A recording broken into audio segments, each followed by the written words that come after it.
另外来看，咱台湾的这核三厂今年5月17的时阵已经停放，这也代表台湾已经走向非核家园。也毋过这停放才拄过3天尔，那边的立委就伫咧5月20的时阵提案要来停放核三厂，这互宽团是无法度接受，所以今仔日去到立法院来抗议，认为咱台湾会当能源转型是真无简单的代志，无应该因为政治的操作又搁翻头行倒转去。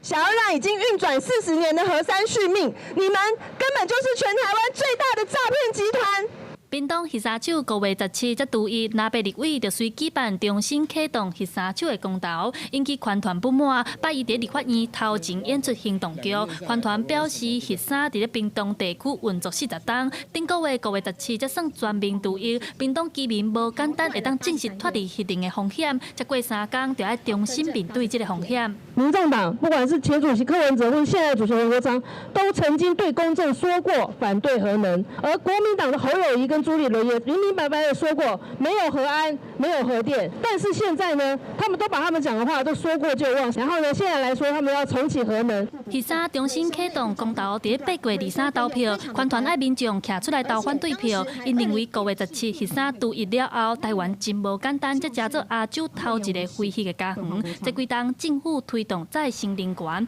电力来源豆豆走向安全、永续的能源转型。如今唔通因为政治的操作，和能源转型倒退路。过去几年来，很多人可能会觉得我们台湾再生能源发展其实不看好，但其实过去8年来，我们再生能源的发电量成长了166%，发电量增加了200亿度，甚至是减少的核电比减少的核电发电量还要多。 屏东县长周春美也坐界表达反对，伊指出核三运作40天，屏东人逐工拢活甲心惊惊，真无简单，才等到拄一，立法院就提案公投，实在真无尊重地方。万一若发生意外，屏东居民是第一线的受害者，呼吁公投爱考虑到地方的声音，唔通用全国的投票来决定屏东人的生命安全。记者陈亚轩、林旭凯台北报道。